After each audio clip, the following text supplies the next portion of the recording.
ये सिर्फ सेना के लिए नहीं है, ये navy, air force, BSF, CISF, SSB, Assam rifles, coast guard, special frontier force, इन सब के लिए लागू है। यानी कि थोड़ा थोड़ा तब्दील होता है, लेकिन ज्यादातर जो प्रावधान है मैं बताऊंगा ये इन सब के लिए लागू, और बहुत सारे बैंकों में लागू है। सिर्फ थोड़ा सा पढ़ने के लिए एक लेंस लगा के पढ़ें। लेंस लगा के पढ़ने का अर्थ ये होता है कि थोड़ा समझें कि किस फॉर्म में लिखा है, और नीचे जो छोटा सा लिखा रहता है टर्म्स एंड कंडीशंस, उसको जरूर समझें। यही मैं आपको एडवाइस करना चाहूंगा, जो मैं रोजमर्रा देखता हूं।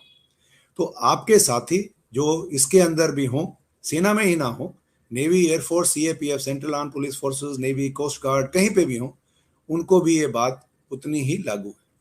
और हमारे तक पहुंचने के लिए और किसी क्लैरिफिकेशन के लिए जो नंबर मैं उसमें बताऊंगा, वो आप बेझिझक कभी भी, दिन रात, शनिवार इतवार, जब आपको समय लगे आप मैसेज करें या कॉल करें। मदद करना हमारा सौभाग्य होगा। अभी आते हैं पैकेजेस, जो हमारे सैलरी पैकेज हैं, जो आप ये तस्वीर देख रहे हैं।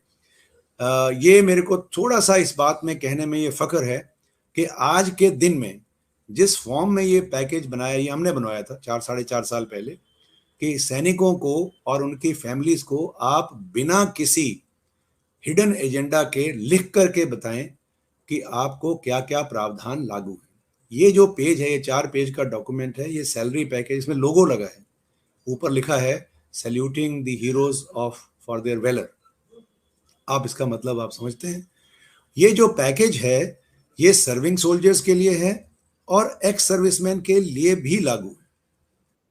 तो इसके अंदर समझना ये है, सर्विंग सोल्जर्स के प्रोविजन थोड़े अलग हैं और एक्स सर्विसमैन के थोड़े कम हैं।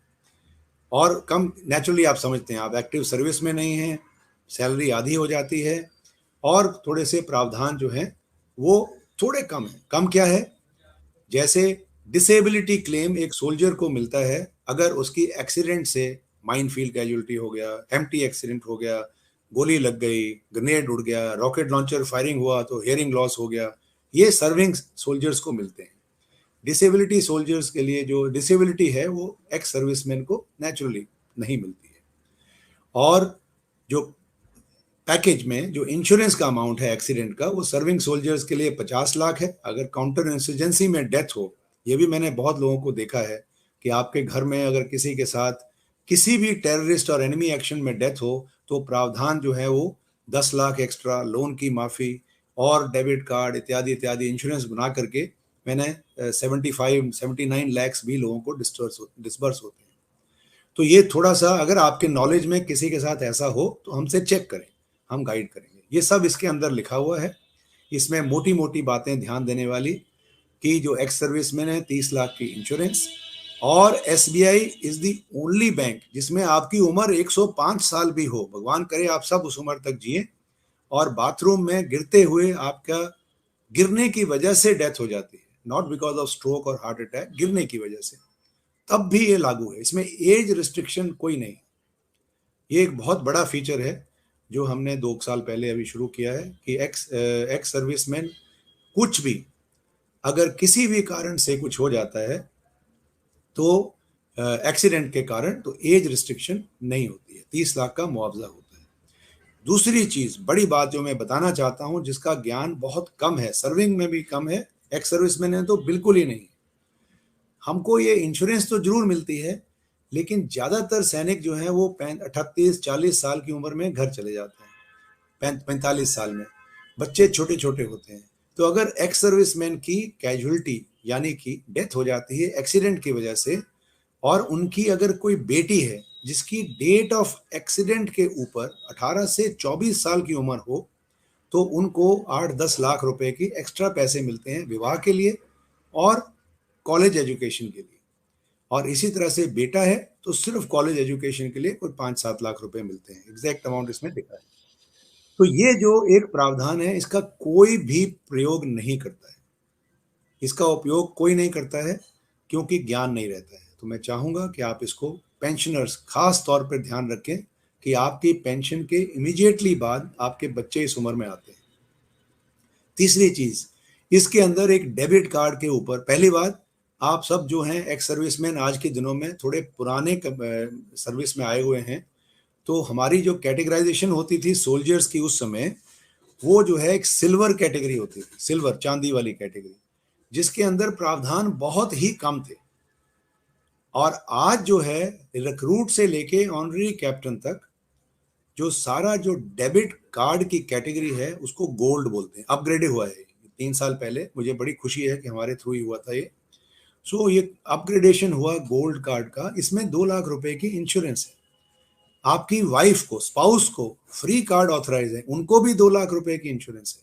इनको भी कोई प्रयोग नहीं करता, कार्ड को अपग्रेड नहीं करता, आपने कर लेना है। और सबसे बड़ी बात, बड़ा दुख होता है हमें जबकि कोई किसी की डेथ हो जाती है और हम उन्हें क्लेम नहीं दिला पाते। वो क्यों नहीं दिला पाते? क्योंकि ये जो अकाउंट है, ये जब तक आपका अकाउंट डीएसपी में कैटेगराइज्ड नहीं होगा और पेंशनर्स के लिए डीएसपी पेंशन में कैटेगराइज नहीं होगा, तो जो सारे प्रावधान हैं ना वो लागू होंगे और ना ये इंश्योरेंस मिलती है। तो ये बहुत दुख होता है। जब मैंने आमतौर पर एक्स सर्विसमैन को ये भी देखा है कि जब सर्विस में थे तो सैलरी कहीं और आती थी, पेंशन में जाते हैं तो अपना अकाउंट तब्दील कर लेते हैं और फिर जो है सैलरी उस नए अकाउंट में आती रहती है लेकिन उसको डीएसपी नहीं बनाते हैं। और 30-30 लाख रुपए का मुआवजा, 3-4 केसेस पिछले 1 महीने में हुए हैं। 3 एक लगभग 70 एक केस ठीक थे, लेकिन 3-4 केसेस ऐसे हुए। हमें उनकी विधवाओं को, उनके बच्चों को बड़े दुख के साथ दुख होता है इसमें। तो ये आप ना करें। उसके लिए आपने क्या करना है, ब्रांच में जाना है, अपने पीपीओ की कॉपी देनी है कि मैं ये पेंशनर हूँ, ये मेरा रैंक है, मेरे अकाउंट को डीएसपी पेंशन कर दीजिए। बहुत सिंपल है, कुछ भी जाने की जरूरत ही नहीं है। उसके बाद एक बार ब्रांच में जाके लेटर पे अपना एक सिग्नेचर ले लो एंड अगले अपनी पासबुक से या योनो से चेक कर लीजिए मेरा अकाउंट करेक्टली कैटेगराइज है। और तीसरी चीज, अपनी फैमिली को जरूर बताएं कि ये जो सारे प्रावधान हैं वो फैमिली पेंशनर्स को भी लागू है। ये सिर्फ एसबीआई में है। ये भी 2 साल पहले आरंभ किया। जो आपकी विडोज हमारी होती हैं, लगभग 5.6 लाख, 5.5 लाख से ऊपर हमारी वीर नारीज या नेक्स्ट ऑफ किन है, जो माता पिता या कभी जो यंग बच्चों की डेथ हो जाती है वैसे। तो ये जो फैमिली पेंशन ड्रॉ कर रहे हैं उनको भी ये प्रावधान लागू है, लेस एक्सीडेंट इंश्योरेंस। बाकी इसके अंदर जितने locker, concession, free ATM card इत्यादि इत्यादि, वो सब उनको फ्री ऑथराइज है।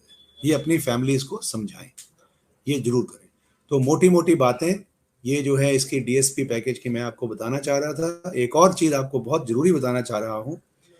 एक कैटेगरी होती है जहां भी आपका अकाउंट है, आप बैंक में जा करके उनको बोलें कि मुझे इसमें mod, MoD mod, multi option deposit बोलते हैं, आप इसको मॉड समझें। मॉड नहीं तो इसको स्वीप समझें, जैसे हम झाड़ू लगाते हैं, स्वीप। मुझे अकाउंट में स्वीप फैसिलिटी चाहिए। इसके अंदर क्या होता है कि आपका जो भी पैसा आपके सेविंग्स बैंक में होता है वो 2.7% ब्याज पे नहीं चलता, वो 7% या 6.8% या 7.1%, जो भी उस समय 1 साल की अपनी एफडी होती है। और आप सब सीनियर सिटीजन होते हो तो उसके अंदर भी सीनियर सिटीजन का इंटरेस्ट लेना है। और ये प्रावधान एसबीआई में सबसे बेहतर है। 25,000 से ऊपर सारे पैसे पे 1 साल की अपने आप एफडी बन जाती है और जब जरूरत हो अपने आप टूट जाती है। आपने बैंक नहीं जाना, आपने कुछ नहीं करना, घर बैठे अपने आप ये होता है। इसमें बहुत लोगों का बहुत नुकसान होता है। और सेना के अंदर तो किसी को ज्ञान नहीं था। पिछले 4 साल में अभी बहुत ज़्यादा थोड़ी सी इसके बारे में, जब से ही हमने ये प्रिंट करके बांटने शुरू किए हैं, सो अभी थोड़ी सी बहुत ज़्यादा सेंटर्स के अंदर हम ये बताते हैं। आप भी करें, अपने परिवार में भी कराएं, जितने भी आपके साथी डिफेंस से जुड़े हैं उनको भी कराएं। और अगर कोई एसबीआई में सोल्जर्स में नहीं है उनको भी बताएं, उनको भी लागू होता है। उनकी थोड़ी सी प्रावधान अलग होते हैं, कितना मिनिमम बैलेंस है और कितना रखना है, सिविलियंस को भी लागू है। तो ये आप सबको बताएं घर में, क्यों ये छोड़ना है। छोटा सा एप्लीकेशन एक बार पूरी जिंदगी में देना है कि मेरे अकाउंट में मल्टी ऑप्शन डिपॉजिट कर दीजिए। ओके, यहाँ पर एक छोटी सी एडवाइस मैं आपको करना चाहूँगा। मान लीजिए आपने ये मल्टी ऑप्शन डिपॉजिट कर दिया और ज़्यादा इंटरेस्ट ले लिया और उसके अंदर पैसे पे सैलरी पेंशन आई जा रही है। बहुत लोग हैं हमारे सेना के अंदर जो पेंशनर्स हैं, अपनी पेंशन को रेगुलरली खर्च नहीं करते हैं, बचा के रखते हैं किसी दिन के लिए, वो भी जायज़ है।